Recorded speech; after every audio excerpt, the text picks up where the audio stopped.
একবার কল্পনা করুন, প্রতিদিনের মতো অফিসে যাওয়ার জন্য গাড়ি নিয়ে বের হয়েছেন, কিন্তু রাস্তায় নামতেই বিশাল যানজটের মুখে পড়লেন। ঠিক এমন সময় আপনার গাড়িতে থাকা একটি নির্দিষ্ট বাটন চেপেই দেখলেন গাড়িটি ধীরে ধীরে আকাশে উঠতে শুরু করেছে। শুনতে অবাস্তব মনে হলেও বাস্তবে এমন ঘটনা ঘটেছে যুক্তরাষ্ট্রের ক্যালিফোর্নিয়ায়। প্রযুক্তির অসাধারণ উন্নয়নের ফলে এবার সত্যি হতে চলেছে মানুষের বহুদিনের কল্পনা, উড়ন্ত গাড়ি। ক্যালিফোর্নিয়া ভিত্তিক এভিয়েশন প্রযুক্তি নির্মাতা প্রতিষ্ঠান এলফ অ্যারোনটিক্স সম্প্রতি তাদের তৈরি এলফ মডেল 0 নামের একটি উড়ন্ত গাড়ির পরীক্ষামূলক ফ্লাইটের ভিডিও প্রকাশ করেছে।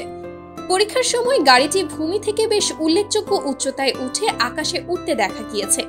এই গাড়িটির বিশেষ বৈশিষ্ট্য হলো এটি প্রচলিত বিমানের মতো ডানা ব্যবহার না করে উলম্বভাবে আকাশে উড্ডয়ন এবং অবতরণ করতে পারে, যার ফলে খুব অল্প জায়গায়ও এটি সহজেই ওঠানামা করতে সক্ষম।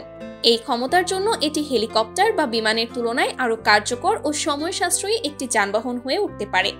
বিশেষ করে জরুরি পরিস্থিতিতে সার্চ অ্যান্ড রেস্কিউ মিশনে এটি বিপ্লব ঘটাবে বলে মনে করছেন বিশেষজ্ঞরা। বাজারে এলে টয়োটা করোলা বা অন্যান্য সাধারণ সেডান গাড়িগুলোর প্রতিদ্বন্দ্বী হয়ে উঠতে পারে এই উড়ন্ত যানটি। প্রতিষ্ঠানটি দাবি করছে সবার জন্য উন্মুক্ত করার লক্ষ্যে গাড়িটির দাম সাধারণ সেডান গাড়ির তুলনায় অনেক কম রাখা হবে। এর ফলে শুধু ধনীরা নয়, সাধারণ জনগণও সহজেই এটি কিনতে পারবে। এই ধরনের গাড়ি ব্যাপকভাবে ব্যবহৃত হলে শহরের যানজটের সমস্যা কমবে এবং মানুষের মূল্যবান সময় বাঁচবে। যদিও এখনো গাড়িটির পূর্ণাঙ্গ নির্মাণ কাজ শেষ হয়নি, তবে নির্মাতা প্রতিষ্ঠানটি আশাবাদী যে খুব শিগগিরই এটি বাজারে আনা সম্ভব হবে। বিশেষজ্ঞদের মতে উড়ন্ত গাড়ির প্রচলন পরিবহন ব্যবস্থায় এটি নতুন যুগের সূচনা করবে এবং আমাদের জীবনের অনেক দিক বদলে দেবে। এখন শুধু অপেক্ষার পালা, কবে আমরা আকাশে উঠতে পারবো নিজেদের গাড়ি নিয়ে।